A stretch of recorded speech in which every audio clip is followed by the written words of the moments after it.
আজকের গল্প পাঠের আসরে আপনাকে স্বাগতম। আপনাদের সাথে আছি আমি মাওয়া। আমার আজকের নিবেদন হুমায়ুন আহমেদের লেখা উপন্যাস মেঘ বলেছি যাব যাব। আজকে উপন্যাসটির পঞ্চম পর্ব। বিবাহিত পুরুষ সন্ধ্যার পর ঘরে থাকবে, সন্ধ্যায় সে ঘরে ফিরবে, স্ত্রী পুত্র কন্যাদের নিয়ে সময় কাটাবে। মনোয়ারার এই কথাগুলো রিনার খুব মনে ধরলেও সে জানে এটা অসম্ভব একটা ব্যাপার। পুরুষ মানুষ মানেই একটা অংশ ঘরের বাইরে। ভালো না লাগলেও এটা স্বীকার করে নিতে হবে। রিনা স্বীকার করে নিয়েছে। তারেককে সন্ধ্যা 7:30টার দিকে জামা কাপড় পরতে দেখেও চুপ করে রইল। তারেক বলল, দেখি একটা চিরুনি দাও তো, চুলটা আঁচড়াই। রিনা চিরুনি এনে দিল এবং হঠাৎ লজ্জিত মুখে বলল, মাথাটা নিচু করো, চুল আঁচড়ে দেই। বিয়ের পর অনেকদিন রিনা তারেকের চুল আঁচড়ে দিয়েছে। তারপর এক সময় সংসারে টগর পলাশ এলো। রিনা ব্যস্ত হয়ে পড়ল সংসার নিয়ে।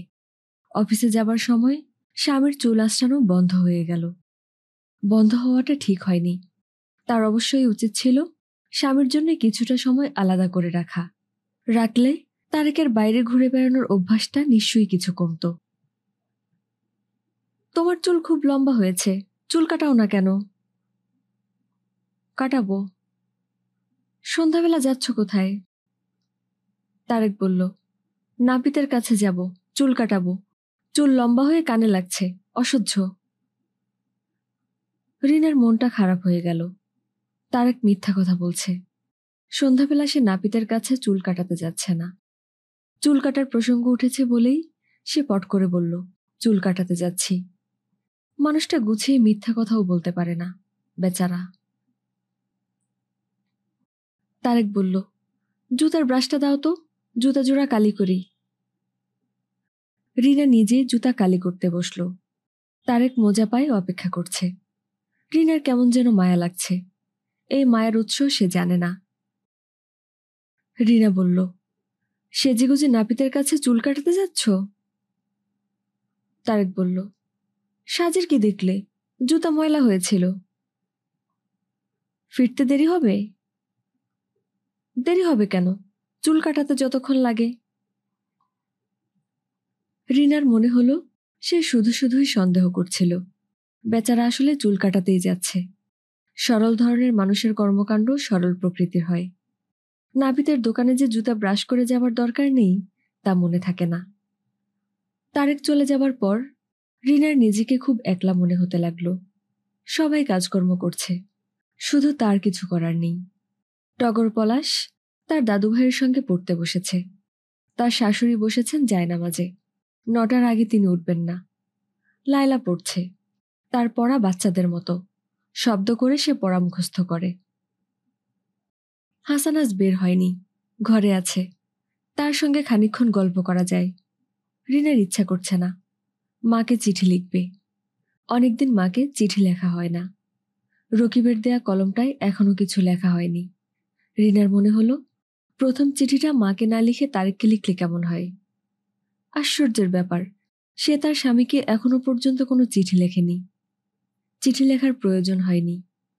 বিয়ের আগে তাদের পরিচয় ছিল না যে চিঠি লেখালেখি হবে। বিয়ের পর থেকে তো তারা একসঙ্গেই আছে। চিঠি লেখার দরকার কি? আজ একটা চিঠি লিখে ফেললে কেমন হয়? রিনা কাগজের খোঁজে লায়লার ঘরে ঢুকল। লায়লা সঙ্গে সঙ্গে বই বন্ধ করে হাসি মুখে তাকালো। এক টুকরো কাগজ দিতে পারবে লায়লা? হ্যাঁ পারবো। ভাবি, তোমাকে আজ এমন দুঃখী দুঃখী লাগছে কেন?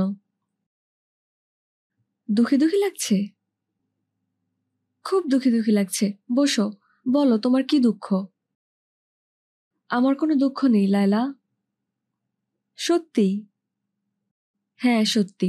তোমার মনে কি কোনো দুঃখ আছে? হুম। কি দুঃখ?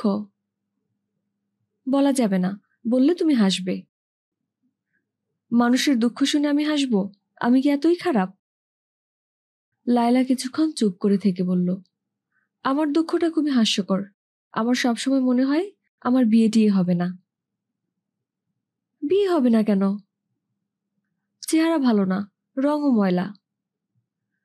তোমার চেহারা ভালো না কে বলল? আর শ্যামলা মেয়েদের বুঝি বিয়ে হয় না?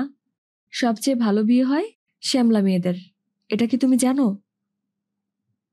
না, জানি না। সত্যি? হ্যাঁ, সত্যি। তোমার বিয়ে নিয়ে তুমি কোনো দুশ্চিন্তা করো না লায়লা, যথাসময়ে বিয়ে হবে। আমার বিয়ে নিয়ে কেউ কোনো কথা বলে না, কোনো সম্বন্ধ আসে না। তোমরাও তো কখনো কিছু বলো না। তোমার সামনে বলি না, তবে আড়ালে সব সময় বলি। অনেক ছেলে দেখাও হয়েছে। সত্যি ভাবি? অবশ্যই সত্যি। দেখি এখন আমাকে একটা কাগজ দাও। লায়লা কাগজ দিতে দিতে লজ্জিত গলায় বলল, ভাবি, নিজের বিয়ে নিয়ে এতগুলো কথা বললাম, আমার এখন খুব লজ্জা লাগছে। লজ্জার কিছু নেই, তুমি পড়াশোনা করো।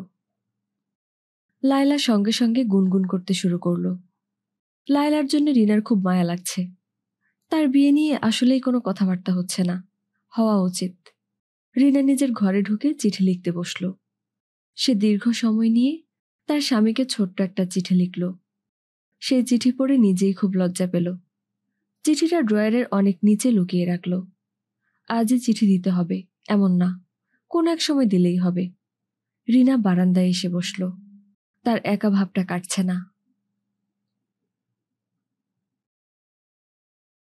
হাসানের ঘর বন্ধ। সে বিছানায় উপুড় হয়ে চিঠি লিখছে। তিতলির কাছে চিঠি। তেমন এগোচ্ছে না। আমি তোমাকে ভালোবাসি, এছাড়া তিতলিকে তার লেখার কিছু নেই। সে কোনো বড় লেখক বা কবি হলে এই বাক্যটি পেনিয়ে পাপিয়ে দীর্ঘ চিঠি লিখতে পারত। লেখালেখির হাত তার একেবারেই নেই। আমি তোমাকে ভালোবাসি ছাড়া তিতলিকে তার আর কি লেখার আছে? তোমাকে খুব দেখতে ইচ্ছা করছে। হ্যাঁ, এই বাক্যটাও লেখা যায়। তিতলিকে তার সবসময় দেখতে ইচ্ছা করে। বিয়ের পরেও কি এই ইচ্ছাটা থাকবে, নাকি প্রেমে ভাটা পড়বে? দুজন দুজনের দিকে তাকিয়ে চোখ মুখ শক্ত করে ঝগড়া করবে। হাসান লিখল, তিতলি, তোমাকে খুব দেখতে ইচ্ছা করছে। হাতের লেখাটা ভালো হলো না, অক্ষরগুলো কেমন জড়িয়ে গেছে। তার হাতের লেখা ভালো না, তিতলির হাতের লেখা অপূর্ব। গোটা গোটা অক্ষর, জড়ানো না, পেঁচানো না। প্রতিটা অক্ষর আলাদা, প্রতিটি শব্দ হাত দিয়ে ছুঁয়ে দেখতে ইচ্ছে করে। দরজায় টকটক শব্দ হলো। হাসান ভুরু কুঁচকে তাকালো। যতক্ষণ দরজা খোলা থাকে কেউ আসে না। দরজা বন্ধ করা মাত্র দরজা ধাক্কাধাক্কি শুরু হয়। সে কাগজ কলম নিয়ে বসার পর থেকে এখন পর্যন্ত 3বার উঠে দরজা খুলতে হয়েছে। এবার এটা নিয়ে হবে চতুর্থবার, অথচ মাত্র 1 লাইন লেখা হয়েছে। কে? রিনা। হাসান ধর্মর করে বিছানা থেকে নামল। রিনা ভাবির কিছু কিছু ব্যাপার আছে বেশ মজার। সবাই কে প্রশ্নের জবাবে বলে আমি। একমাত্র রিনা ভাবি কে এর উত্তরে বলবে রিনা। দরজা বন্ধ করে কি করছিলে? কিছু করছিলাম না, উপুর পটাং হয়ে পড়েছিলাম। উপুর পটাং আবার কি? চিৎপটাঙের উল্টোটা হলো উপুর পটাং। চিঠি লিখছিলে? হুম। তোমার সেই তিতলি বেগমকে? হুম। মেয়েটাকে একদিন নিয়ে আসতে পারো না? পারি। একদিন নিয়ে এসো, জমিয়ে আড্ডা দেব। আচ্ছা। তোমার এই চিঠি কি এক্ষুনি লিখতে হবে, না কিছুক্ষণ পরে লিখলেও হবে? পরে লিখলেও হবে। আমি আসলে তোমার সঙ্গে গল্প করতে এসেছি। বাচ্চারা পড়ছে, একা একা আমার দেখি কিছু ভালো লাগছে না। গল্প করো, আমি শুনি। রিনা খাটের এক মাথায় বসতে বসতে বলল, আমি কোনো গল্প করব না, আমার কাছে গল্প নেই। তুমি সারা শহর ঘুরে বেড়াও, তুমি গল্প করো, আমি শুনি। হিসামুদ্দিন সাহেবের গল্প বলবো? তার জীবন কাহিনী? দূর দূর, তার জীবন কাহিনী শুনে কি হবে? একটা লোক এক গাদা টাকা করেছে বলেই তার জীবন কাহিনী শুনতে হবে? কমলার মা ট্রে নিয়ে ঢুকল। ট্রেতে 2 কাপ চা। রিনা বলল, গল্প করার প্রস্তুতি দেখেছ? কমলার মাকে বলেছি 8 ঘন্টা পর পর 2 কাপ করে চা দিয়ে যেতে। হাসান বলল, তোমার ভাবভঙ্গি দেখে মনে হচ্ছে তুমি আসলে গল্প শুনতে আসোনি, কিছু বলতে এসেছ। সেটা কি? তুমি কি মিসির আলি হয়ে গেছ? ভাবভঙ্গি দেখে মনের কথা বলে ফেলছ? শুনুন মিসির আলি সাহেব, আমি গল্প শুনতেই এসেছি, কিছু বলতে আসিনি। ভূতের গল্প শুনবে ভাবি? ভূতের গল্প শোনা যেতে পারে, তবে ঝড় বৃষ্টির রাত ছাড়া ভূতের গল্প জমে না। তুমি জমাতে পারবে তো? পারবো। আমি যে কজনকে এই গল্প বলেছি, তারা সবাই যে রাতে এই গল্প বলেছি সেই রাতে ঘুমোতে পারেনি। গল্পটা ঠিক ভূতেরও না, একটা ফ্যামিলিতে দুটা কিশোরী মেয়ে খুন হয়, তার গল্প। বলো শুনি। দাঁড়াও, একটা সিগারেট খেয়ে নিই। হাসান সিগারেট বের করলো। রিনা চায়ের কাপে চুমুক দিতে দিতে বলল, গত কয়েকদিন ধরে তোমার ভাই একটা অদ্ভুত ব্যাপার করছে। এর মানেটা কি বলো তো? অদ্ভুত ব্যাপারটা কি? যেমন ধরো, পরশুদিন রাতে ঘুমোতে গেছি, বাতি নিভিয়ে মশারির ভেতর ঢুকতেই সে বলল, লাবণী, আমার মনে হয় মশারির ভেতর মশা আছে, বাতি জ্বালিয়ে মশাগুলো মেরে নাও। হাসান তাকিয়ে আছে। ভাবির গল্প করতে আসার কারণটা এখন তার কাছে পরিষ্কার হয়েছে। হাসান। জি ভাবি। তোমার ভাইয়ের এই অদ্ভুত আচরণের অর্থ কি? মশারির ভেতর শুয়ে শুয়ে সে নিশ্চয়ই লাবণী নামের কোনো মেয়ের কথা ভাবছিল। মাথার মধ্যে সেই নামটা ঘুরছিল, ফস করে মুখ দিয়ে বের হয়ে পড়েছে। তুমি কিছু জিজ্ঞেস করনি? না, আমি খুব স্বাভাবিকভাবেই বাতি জ্বালিয়ে মশা মারলাম, তারপর বাথরুমে হাত ধুয়ে ঘুমোতে গেলাম। সারা রাত আমার এক ফোঁটা ঘুম হলো না। তোমার ভাই অবশ্য তার স্বভাব মতো কিছুক্ষণের মধ্যেই নাক ডাকিয়ে ভসভস করে ঘুমোতে শুরু করলো। সামান্য একটা কারণে তোমার সারা রাত ঘুম হলো না ভাবি? কারণটা তুমি যত সামান্য ভাবছো তত সামান্য না। আরো একবার এরকম হয়েছে, আমাকে রিনা ডাকার বদলে লাবণী ডেকেছে। সেটা কবে? সপ্তাহখানেক আগে। সকালে নাস্তা খেতে বসেছে, হঠাৎ আমার দিকে তাকিয়ে বলল, লাবণী দেখো তো, খবরের কাগজ দিয়ে গেছে কিনা। আমি খবরের কাগজ এনে দিলাম। সে নির্বিকার ভঙ্গিতে খবরের কাগজ পড়তে লাগলো। আর তুমি চিন্তায় অস্থির হলে? চিন্তায় অস্থির হওয়াটা কি অন্যায়? অবশ্যই অন্যায়। ভাইয়াকে তুমি চেনো না? মানুষকে চেনা কি এতই সহজ? ভাইয়াকে চেনা খুবই সহজ। ভাইয়া হচ্ছে পানির মতো। হাসান, তুমি একটা ভুল উপমা দিলে। পানি মোটেই সহজ বস্তু না, পানি অতি জটিল। পানি একমাত্র দ্রব্য যা কঠিন হলে আয়তনে বাড়ে। পানি আয়তনে বাড়লেও ভাইয়া বাড়ে না।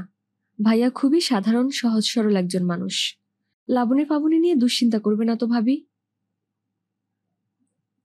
রিনা ছোট্ট নিঃশ্বাস ফেলে বলল, ওদের অফিসে লাবণী নামে একটা মেয়ে আছে, ওদের সঙ্গে কাজ করে, নতুন এসেছে।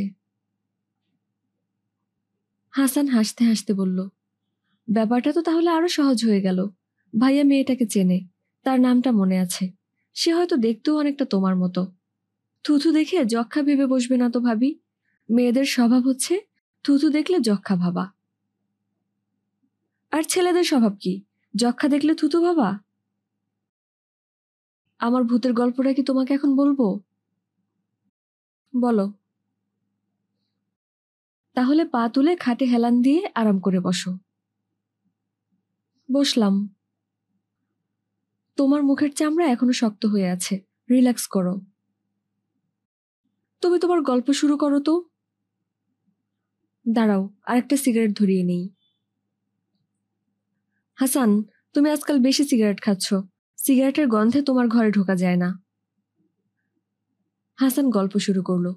সে লক্ষ্য করলো রিনা মন দিয়ে কিছু শুনছে না, তাকিয়ে আছে ঠিকই, কিন্তু অন্য কিছু ভাবছে। অমনোযোগী শ্রোতাকে দীর্ঘ গল্প শোনানো খুবই কষ্টের ব্যাপার। হাসান বলল, গল্পটা কেমন লাগছে ভাবি? ভালোই তো। শেষ করব না বাকিটা আরেকদিন শুনবে? কেমন যেন মাথা ধরেছে, বাকিটা আরেকদিন শুনবো। তুমি আজ বরং তোমার চিঠি শেষ করো। ভাবি, তোমার কি মন খারাপ? না, মন খারাপ না, কেমন যেন একা একা লাগছে। ভাইয়া বাসায় নেই? না, নাপিতের কাছে চুল কাটাতে গেছে। রাত দুপুরে চুল কাটাচ্ছে? রিনা হালকা গলায় বলল, নাপিতের কথা বলে অন্য কোথাও যেতে পারে। আচ্ছা হাসান, ছেলেরা ঘরের চেয়ে বাইরে থাকতে বেশি পছন্দ করে কেন? কারণটা কি? জানি না ভাবি। আমি মনে মনে একটা কারণ খুঁজে বের করেছি। আমার ধারণা, অতি প্রাচীনকালে মানুষ যখন পশু শিকার করে বেঁচে থাকত, তখন থেকেই ব্যাপারটার শুরু। পুরুষরা শিকারে বের হতো, মেয়েরা সন্তানের দেখাশোনা করত। ওই যে পুরুষদের বাইরে থাকা অভ্যাস হয়ে গেল, সে অভ্যাস আর যায়নি। ভালো বলেছ তো ভাবি। তোমাদের পক্ষে বলেছি তো, তাই ভালো। রিনা উঠে তার ঘরে চলে গেল। হাসান চিন্তিত মুখে বসে রইল। তিতলির চিঠিটা শুরু করা দরকার। ঘোর কেটে গেছে, লিখতে ইচ্ছে করছে না। তারেক বাসায় ফিরল রাত 11টায়। তার হাতে দড়ি বাঁধা মাঝারি সাইজের একটা কাতল মাছ। রিনা বলল, রাত দুপুরে মাছ আনলে কোত্থেকে? আড়ঙের সামনে হাতে নিয়ে নিয়ে মাছ বিক্রি করে, ধানমন্ডি লেকের মাছ। এক বেটা জোর করে গুছিয়ে দিয়েছে, সস্তা পড়েছে, 100 টাকা। তুমি খেয়ে এসেছ? হুম। কি দিয়ে খেলে? তারেক কাপড় ছাড়তে ছাড়তে বলল, সাধারণ খাবার, ভাজাভুজি। তবে নতুন একটা জিনিস খেলাম, কালিজিরার ভর্তা। একটু তিতা তিতা, তবে খেতে ভালো। কালিজিরার ভর্তা দিয়ে 1 প্লেট ভাত খেয়ে ফেলেছি। লাবণীর কাছ থেকে রেসিপি নিয়ে এসো, আমি কালিজিরা ভর্তা বানাবো। তারেক অন্যমনস্ক ভঙ্গিতে বলল, আচ্ছা। বলেই চমকে গেল। রিনার কাছে সে বলে গেছে নাপিতের কাছে যাচ্ছে। সেখানে রিনা হুট করে লাবণীর প্রসঙ্গ নিয়ে এসেছে এবং সেও স্বীকার করে ফেলেছে। তারেক অসহায় ভঙ্গিতে বলল, 1 কাপ চা খাবো রিনা। রিনা স্বাভাবিক ভঙ্গিতে বলল, হাত মুখ ধোও, চা নিয়ে আসছি। চিনি দিও না, একটা বয়সের পরে চিনি ছেড়ে দেয়া দরকার।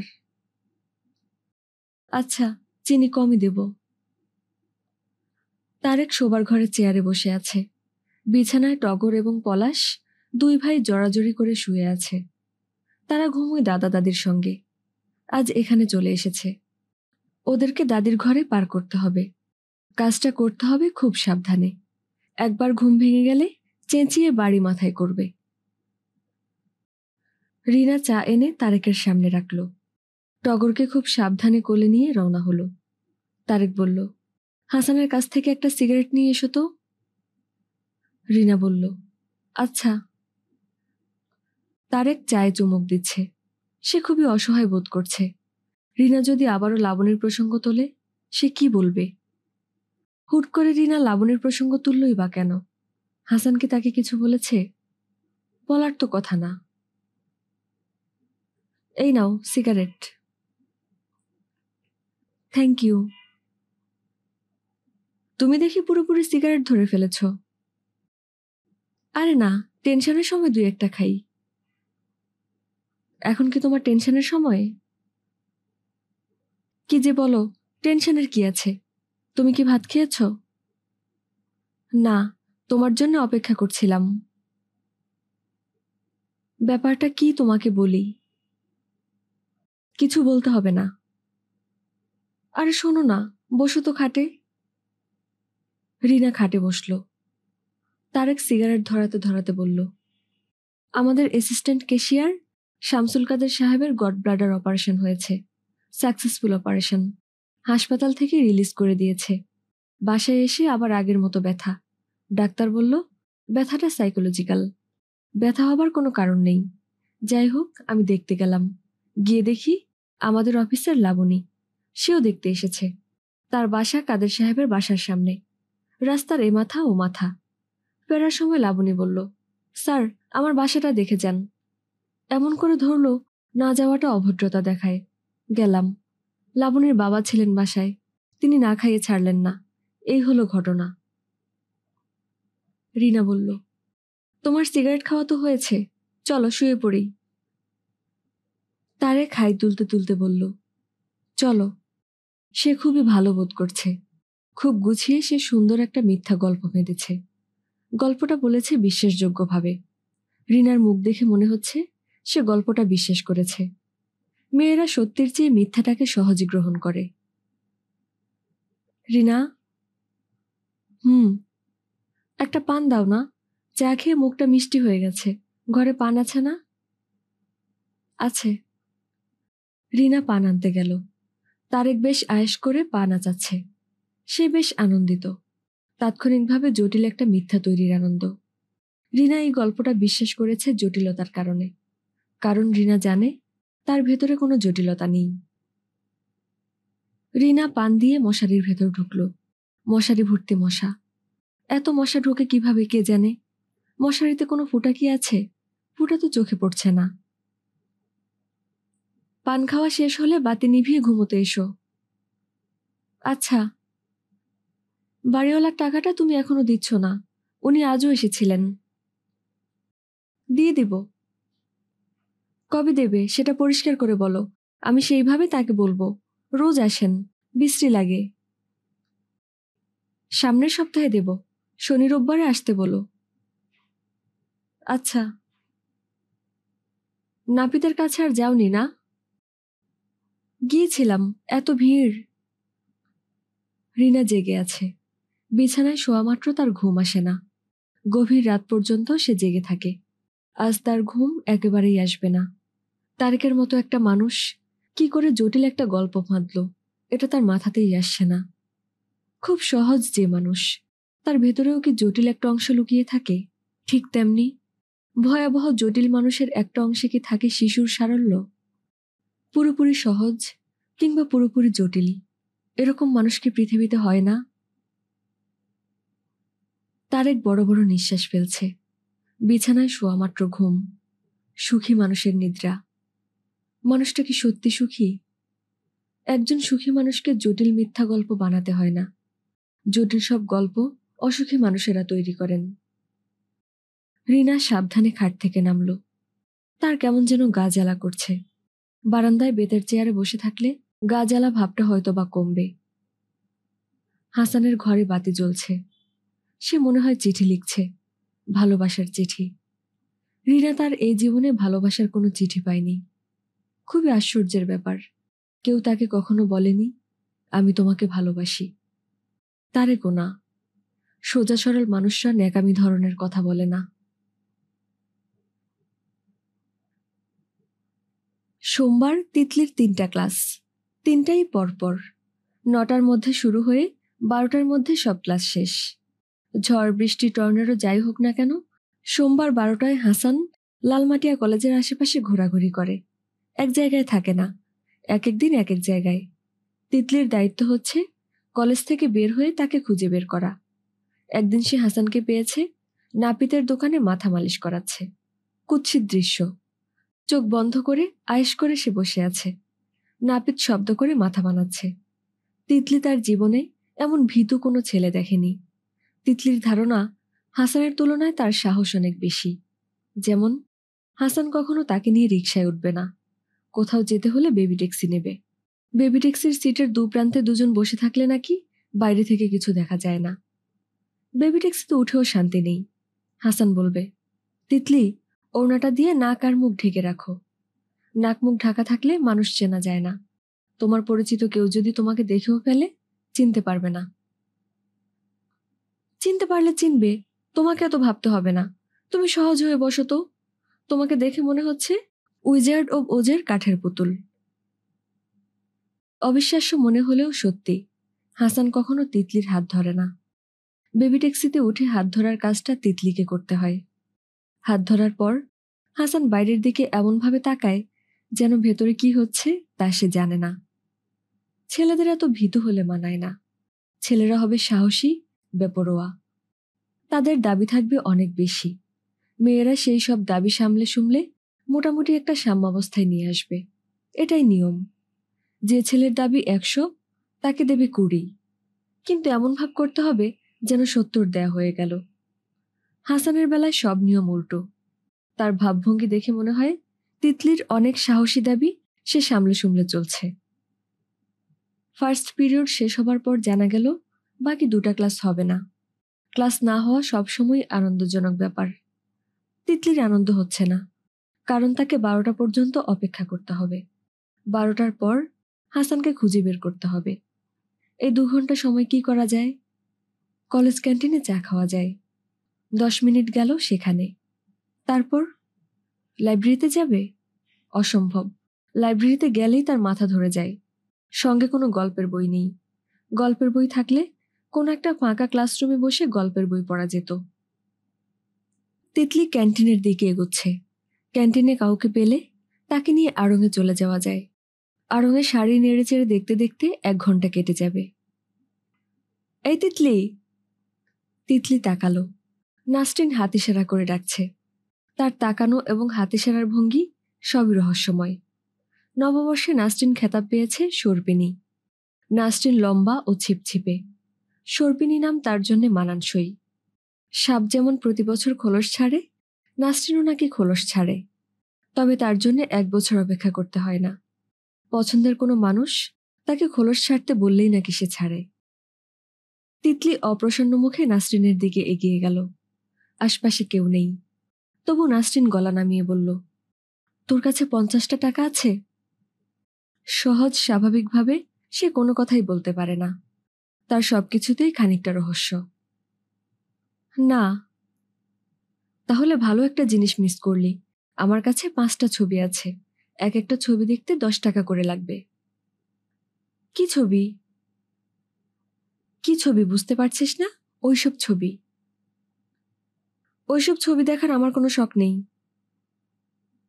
না দেখেই বলে ফেললি? ছবিগুলো সব টিভি স্টারদের। এদের কাণ্ড কারখানা দেখলে মাথায় হাত দিয়ে বসে যাবি। আমার মাথায় হাত দিয়ে বসার দরকার নেই। তুই ছবি দেখিয়ে টাকা নিচ্ছিস? আশ্চর্য তো। টাকা না নিলে হবে? 5টা ছবি আমাকে কি কেউ মাগনা দিয়েছে? নগদ টাকা দিয়ে কিনতে হয়েছে। গলা কাটা ছবি না। একজনের মুখ কেটে আরেকজনের শরীরে বসানো ছবিও না। জেনুইন ছবি। বুঝলি কি করে জেনুইন ছবি? যে দেখবে সেই বুঝবে। তুই 10 টাকা দিয়ে একটা ছবি দেখ।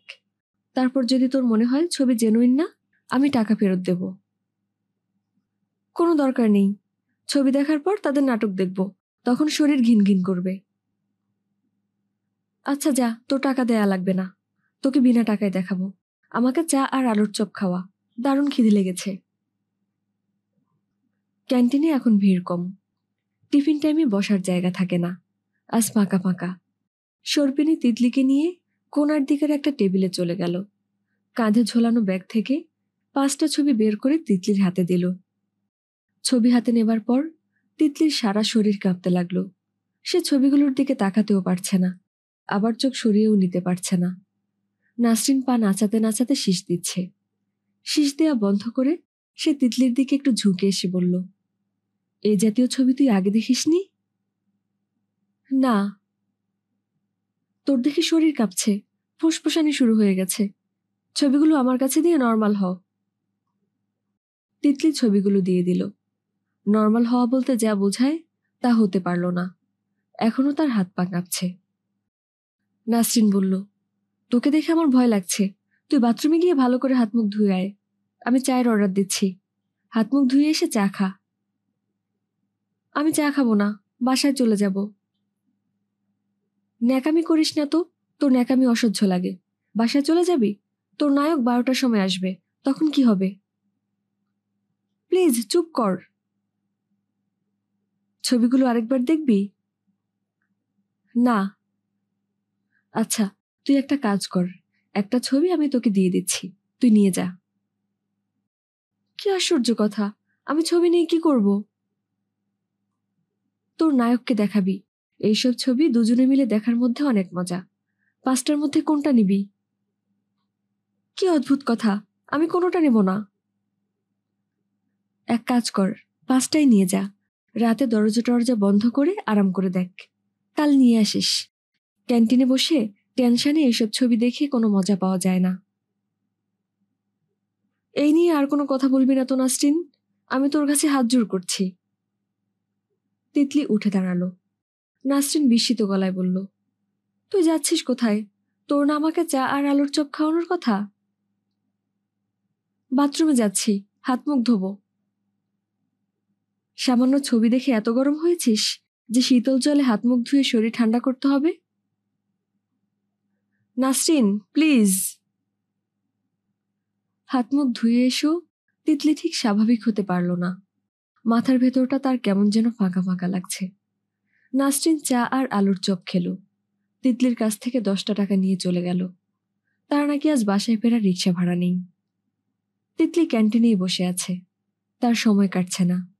এখন বাজছে মাত্র 10টা 40। চিঠি লিখতে শুরু করলে হয়, তাহলে কিছুটা সময় কাটে। তিতলি খাতা বের করল। চিঠি লেখার জন্য সে 500 পৃষ্ঠার একটা খাতা কিনেছে। না, 500 পৃষ্ঠা না, সে গুনে দেখেছে 456 পৃষ্ঠা। তিতলি ঠিক করেছে সে 456 পৃষ্ঠার একটা চিঠি লিখবে। যদি শেষ পর্যন্ত লিখতে পারে, তাহলে তার চিঠিই হবে কোনো মেয়ের তার প্রেমিকের কাছে লেখা দীর্ঘতম প্রেমপত্র। মাত্র 18 পৃষ্ঠা লেখা হয়েছে। সে একসঙ্গে বেশিক্ষণ লিখতে পারে না। তার শরীর ঝিমঝিম করতে থাকে। ছবিগুলো দেখার পর আজ যেমন হয়েছিল, অবিকল সেরকম হয়। তিতলি ঠিক করে রেখেছে চিঠিটা শেষ হবার পর হাসানকে সে খাতাটা দেবে, তার জন্মদিনের উপহার হিসেবে। কদিন ধরে অবশ্য অন্যরকম একটা পরিকল্পনা মাথার ভেতর ঘুরছে। এই খাতাটা বাসর রাতে হাসান ভাইয়ের হাতে দিলে কেমন হয়? হাসান ভাই বিস্মিত হয়ে বলবে, এই গাম্বুস খাতাটা কিসের? সে বলবে, পড়ে দেখো, এটা একটা চিঠি, 456 পৃষ্ঠার চিঠি। 456 পৃষ্ঠার চিঠি? বলো কি তুমি? কি লিখেছ? পড়ে দেখো। বাসর রাতে হাসান তার স্ত্রীকে দূরে সরিয়ে চিঠি পড়বে, তা মনে হয় না। শুকনা চিঠির চেয়ে রহস্যময় রমণী কি অনেক প্রিয় হবার কথা না?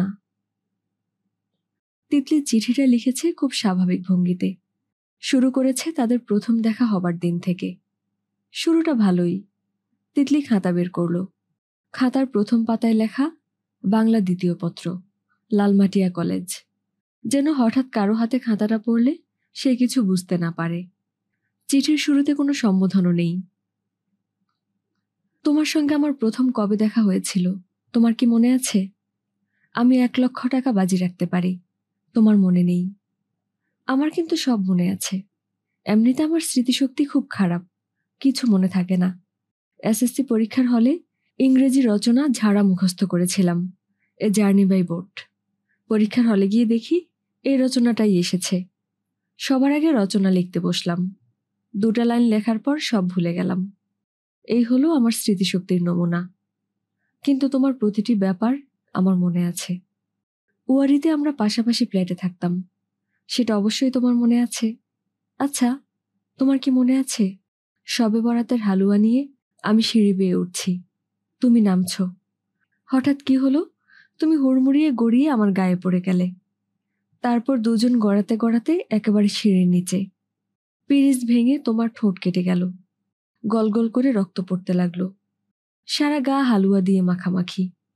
লজ্জায় তুমি মরে যাচ্ছিলে। আমার দিকে চোখ তুলে তাকানো তো অনেক পরের কথা। আমি সিঁড়ির নিচে পড়েই রইলাম।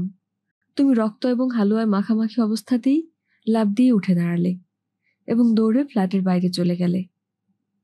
এই ঘটনা তোমার অবশ্যই মনে থাকার কথা। তারপরও কিছু কিছু ব্যাপার তোমার মনে নেই, যা আমার মনে আছে। যেমন, ওই দিন তোমার গায়ে ছিল হালকা সবুজ রঙের একটা ফুল শার্ট, শার্টে কালো স্ট্রাইপ ছিল।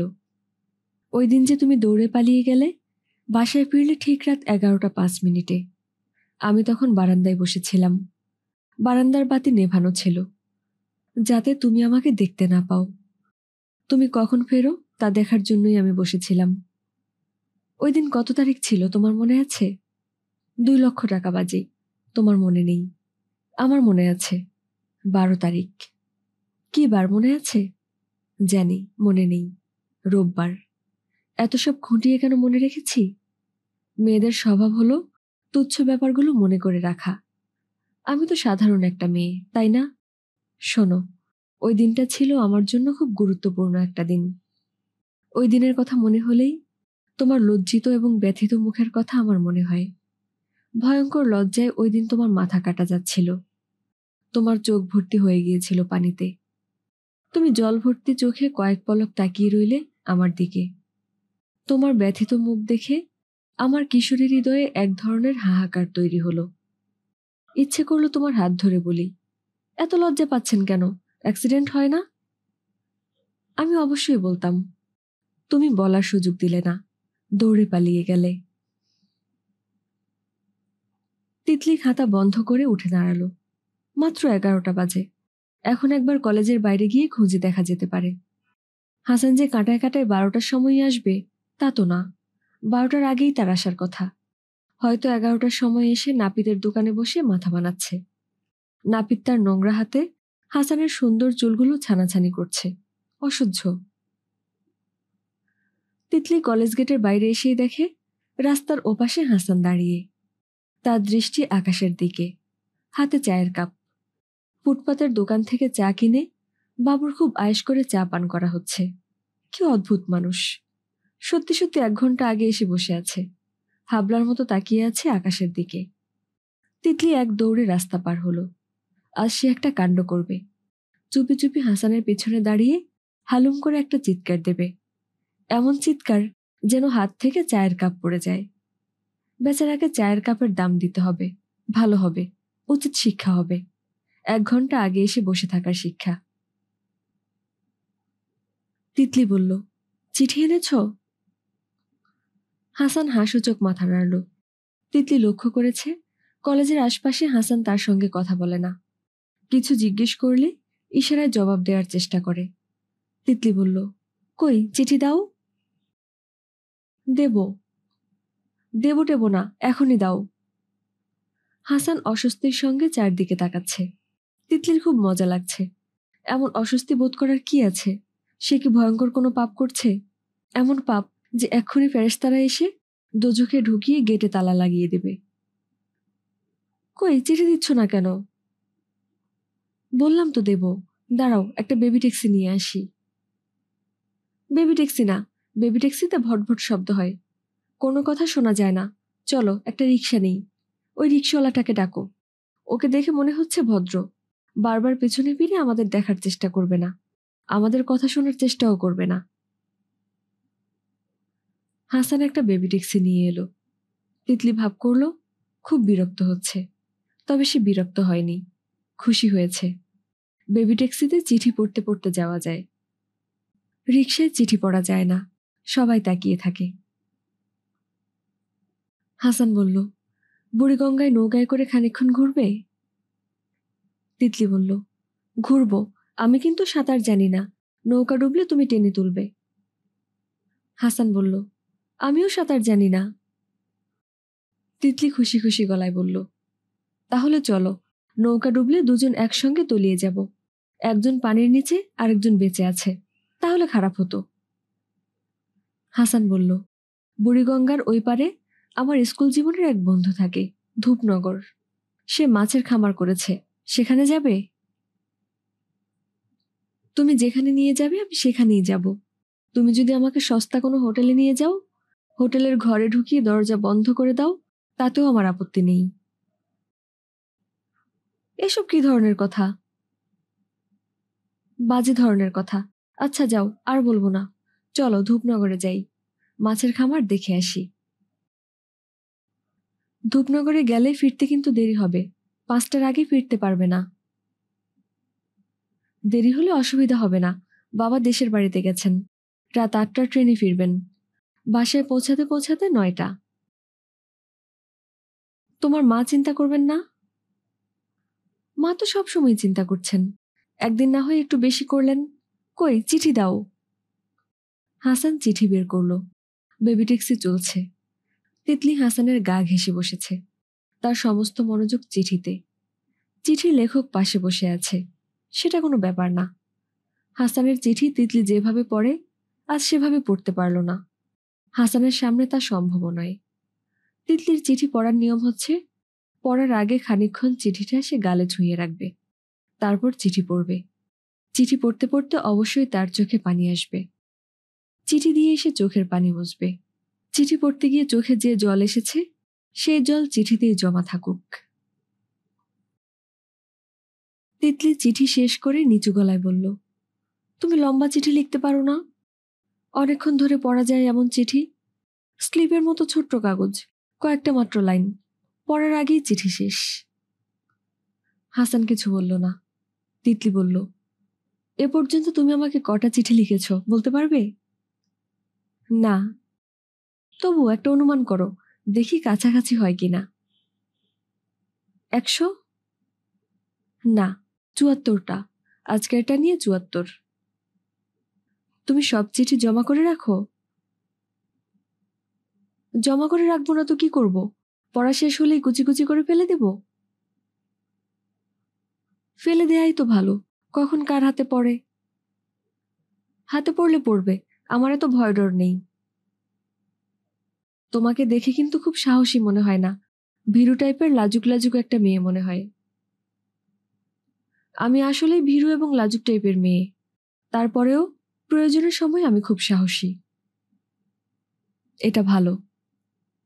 আমিও জানি এটা ভালো। আমাদের ক্লাসের একটা মেয়ে আছে, শবনম, খুব সাহসী। টিচারদের সঙ্গে টকটক করে তর্ক করে, রাজনীতি করে। পুলিশের সঙ্গে ছাত্রদের একবার একটা খণ্ডযুদ্ধ হয়েছিল, তখন শবনম সমানে পুলিশের দিকে ঢিল ছুটছে। কিন্তু যখন সত্যিকার সাহস দেখানোর প্রয়োজন পড়ল, তখন সে মিয়ে গেল, কোনো সাহস দেখাতে পারল না।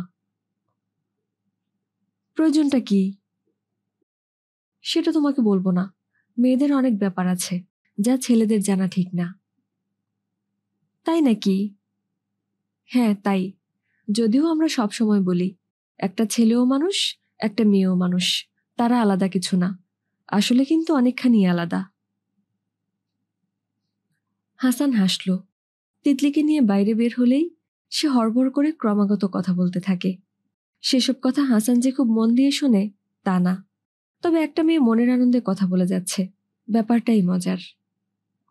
তিতলির কথা বলার মধ্যে আবার হাত নাড়ানাড়িও আছে।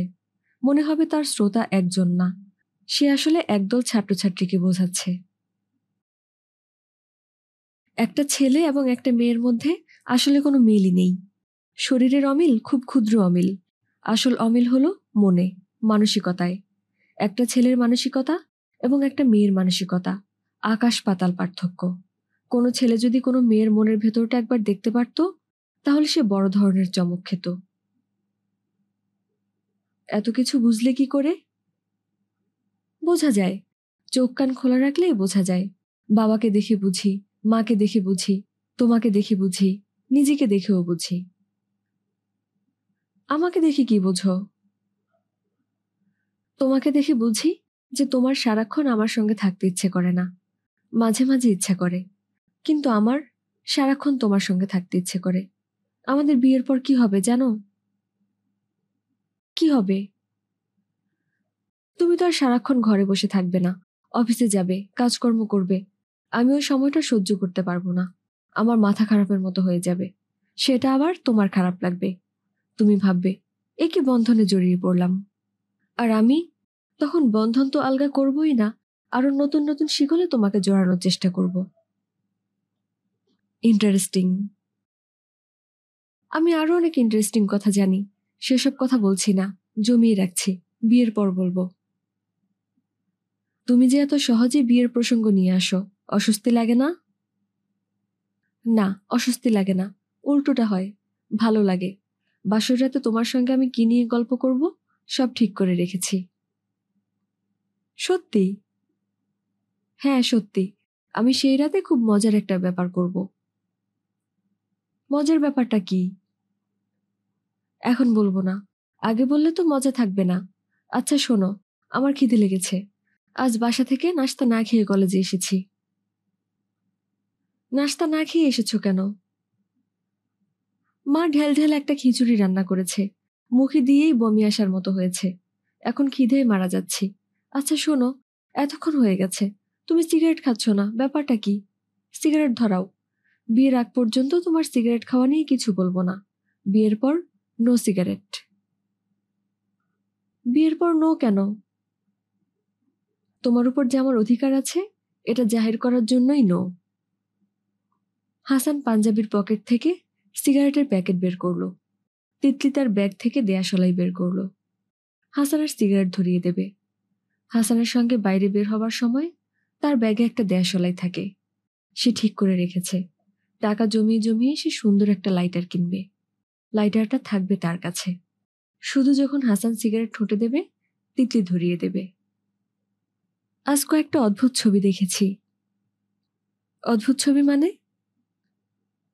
না থাক, ছবির ব্যাপারটা থাক। তুমি আজ এমন ছটফট করছো কেন? আর ছটফট করব না। আচ্ছা শোনো, তুমি আমার হাতটা ধরে বসে থাকো না কেন? এমন দূরে সরে আছো কেন? সদরঘাট পৌঁছে হাসান ছইওয়ালা একটা নৌকা 3 ঘন্টার জন্য ভাড়া করল। ঘন্টায় 50 টাকা হিসেবে 150 টাকা ভাড়া, 50 টাকা বকশিস, সব মিলিয়ে 200 টাকা। হাসান তার বন্ধুর বাড়িতে যাবার পরিকল্পনা বাদ দিয়েছে। হুট করে একটা মেয়েকে নিয়ে উপস্থিত হলে সে কি ভাববে কে জানে। হাসানের স্কুল জীবনের বন্ধুর সঙ্গে তার মাও থাকেন। তিনি প্রাচীনপন্থী মহিলা, তার কাছে ব্যাপারটা নিশ্চয়ই ভালো লাগবে না। এর চেয়ে নৌকায় নৌকায় ঘুরে বেড়ানো ভালো। হাসান 2 প্যাকেট মোরগ পোলাও, 1 বোতল পানি এবং 4টা মিষ্টি পান কিনেছে। বাসা থেকে ফ্লাস্ক নিয়ে এলে ফ্লাস্কে করে চা নেওয়া যেত। ফ্লাস্ক আনা হয়নি। পরের বার অবশ্যই ফ্লাস্ক আনতে হবে। নৌকা ছোটখাটো হলেও সুন্দর। পাটাতনে শীতল পাটি বিছানো, 2টা ফুলতোলা বালিশ আছে। নৌকার বালিশ তেল চিটচিটে হয়, এই 2টা বালিশ পরিষ্কার। তিতলি বলল, মাঝি ভাই শুনুন, আমরা দুজনে কিন্তু সাঁতার জানি না। নৌকা সবসময় তীরের আশপাশে রাখবেন। মাঝ নদীতে যাওয়া একদম নিষিদ্ধ। মাঝি দাঁত বের করে বলল, কিছু হইব না আপা, একেবারে নিশ্চিন্ত থাকেন। আচ্ছা বেশ, নিশ্চিন্ত থাকলাম। তারপরেও শুনে রাখুন, নৌকা যদি ডুবে যায় আপনি কিন্তু আমাদের দুজনের একজনকেও বাঁচাতে চেষ্টা করবেন না। ভয় পেয়ে তখন হয়তো আমরা দুজনই বাঁচাও বাঁচাও বলে চিৎকার করব। আপনি আমাদের বাঁচাবেন না, নিজে সাঁতরে তীরে উঠে পড়বেন। মাঝি দাঁত বের করে হাসছে।